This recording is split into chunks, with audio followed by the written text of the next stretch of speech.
ಎವನ್ TV news ವೀಕ್ಷಕರಿಗೆ ಸ್ವಾಗತ. ಪಾಕ್ ವಿರುದ್ಧ ಯುದ್ಧ ಘೋಷಣೆಯಾದರೆ ನಾವು ಸೇವೆಗೆ ಸಿದ್ಧ ಎಂದ ಮಾಜಿ ಸೈನಿಕ. ಯುದ್ಧದಲ್ಲಿ ಭಾಗಿಯಾಗಲು ಪ್ರಧಾನಮಂತ್ರಿಗೆ ಪತ್ರ ಬರೆದಿರುವ ಅಖಿಲ ಕರ್ನಾಟಕ ಮಾಜಿ ಸೈನಿಕರ ಸಂಘ.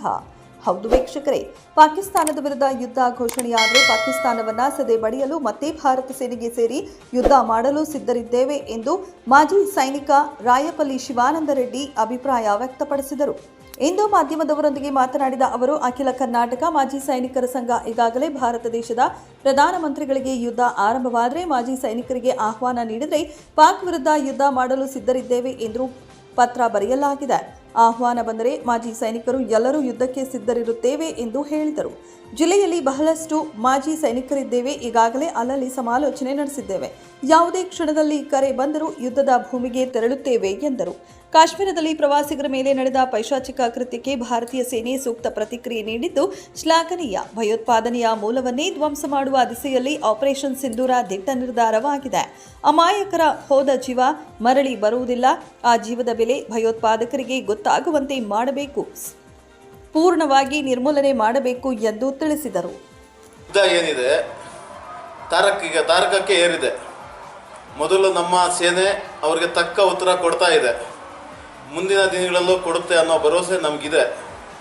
ಈ ಮುಖಾಂತರ ತಿಳಿಸೋದೇನೆಂದರೆ, ಈ ಮಧ್ಯೆ ಯಾವುದೋ ಒಂದು ಮೊನ್ನೆ ಪೇಪರಲ್ಲಿ ನೋಡಿದೆ, ಯಾವುದೋ ಒಂದು 4 ಮರ ದೆಬ್ಬಿಟ್ಟು ಆ ಸ್ಟ್ರೈಕ್ ಮಾಡಿದ್ರಿ ಈ ಸ್ಟ್ರೈಕ್ ಮಾಡಿದ್ರಿ ಅಂತ ಬಿಂಬಿಸ್ತಾವ್ರೆ ಅಂತ ಹೇಳ್ಬಿಟ್ಟು, ಕನಿಷ್ಠ ಪಕ್ಷ ಸೈನ್ಯದ ಬಗ್ಗೆ ಆದರೂ ನಮ್ಮ ಪ್ರಜೆಗಳು ಈಗಲಾದರೂ ಆ ಥರ ಅಪಸ್ವರ ಇಲ್ದಿರ ಏಕಧ್ವನಿಯಲ್ಲಿ ನಮ್ಮ ಸೇನೆ ಬೆನ್ನ ಹಿಂದೆ ನಿಲ್ಲಬೇಕು ಅಂತ ಹೇಳ್ಬಿಟ್ಟು ಈ ನಿಮ್ಮ ಮಾಧ್ಯಮ ಮುಖಾಂತರ ಮನವಿ ಮಾಡ್ತಾ ಇದ್ದೀನಿ. ಯಾಕಂದರೆ ಬೇರೆದ್ರಲ್ಲಿ ನೀವೇನೋ ಏನಾದರೂ ಮಾಡ್ಕೊಳ್ಳಿ, ಸೈನ್ಯ ಯಾವ ಥರ ಅಲ್ಲಿ ಕಷ್ಟಪಟ್ಟು ಪ್ರತ್ಯುತ್ತರ ಕೊಡ್ತಾ ಇದೆ ಅನ್ನೋದು ಎಲ್ಲರಿಗೂ ಜಗತ್ ಜಾಹೀರ. ಯಾಕಂದರೆ ಅಲ್ಲಿ ಸೈನಿಕರ ಕಷ್ಟ ಏನು ಅನ್ನೋದು ನಮಗೆ ಗೊತ್ತು.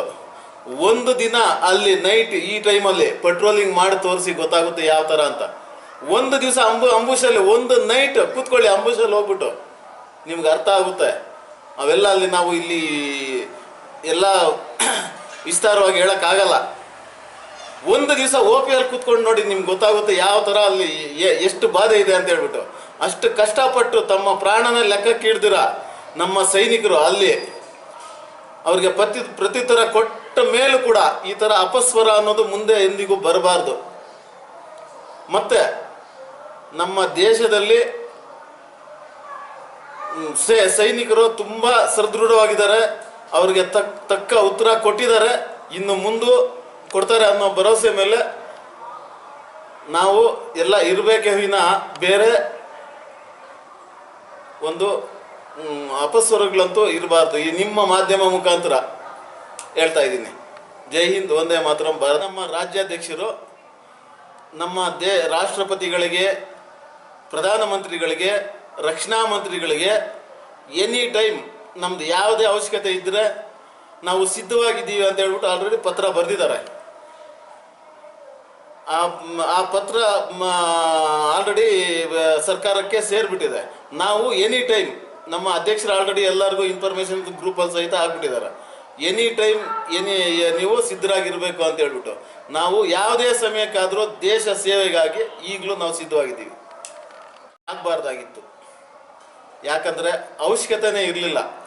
ಯಾರೋ 4 ಜನ ಮಾಡಿರೋ ತಪ್ಪಿಗೆ ಈಗ ಕೋಟ್ಯಾಂತರ ಜನ ಅನುಭವಿಸೋ ಅಂಥ ಪರಿಸ್ಥಿತಿ ಬಂದಿದೆ. ಎಷ್ಟು ಜನ ತಂದೆ ಹೋಗ್ತಾರೆ, ಮಕ್ಕಳು ಹೋಗ್ತಾರೆ, ತಂದೆ ಮುಂದೆ ಮಕ್ಕಳು ಹೋಗ್ತಾರೆ, ಮಕ್ಕಳ ಮುಂದೆ ತಂದೆ ಹೋಗ್ತಾರೆ, ತಾಯಿ ಹೋಗ್ತಾರೆ. ಇದು ಯಾವ ನ್ಯಾಯ? ಇದು ದುಷ್ಕೃತ್ಯ. ಇದು ಒಂದು ಮಾನವೀಯತೆ ಇಲ್ಲದ ಜನ ಮಾಡುವಂಥ ಕೃತ್ಯ.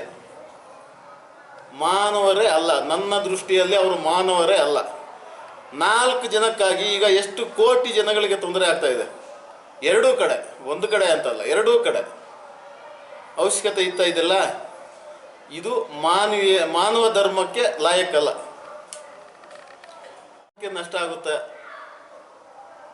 ಭಾರತದ ಮುಂದೆ ಪಾಕಿಸ್ತಾನ ನಿಲ್ಲೋದು ಅಂಥದ್ದು ಯಾವ ಲಕ್ಷಣಗಳು ಇಲ್ಲ.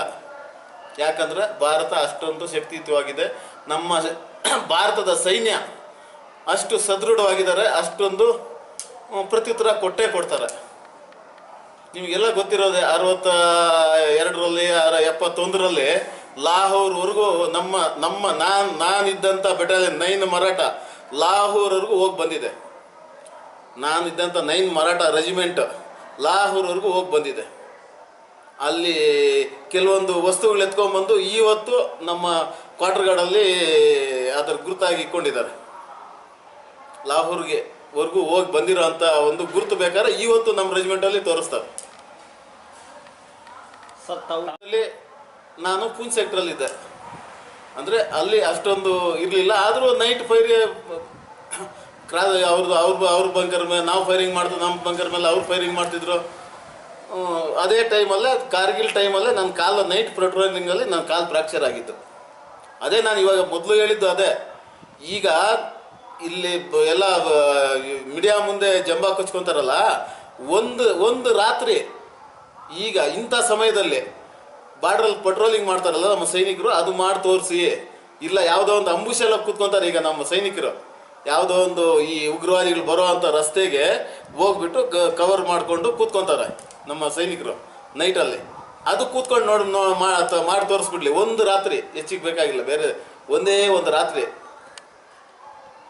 ನಾನು ಹೇಳ್ತಾ ಇರೋದು ಇಷ್ಟೊಂದು ಕಷ್ಟಪಟ್ಟು ನಮ್ಮ ಸೈನಿಕರು ಅಲ್ಲಿ ದೇಶ ಕಾಯ್ತಾ ಇದ್ರೆ ಅವ್ರಿಗೆ ಮನೋಬಲ ಅಂತೂ ಕಮ್ಮಿ ಮಾಡಬೇಡಿ. ನಾನು ಈ ಮುಖಾಂತರ ಹೇಳ್ತಾ ಇರೋದು.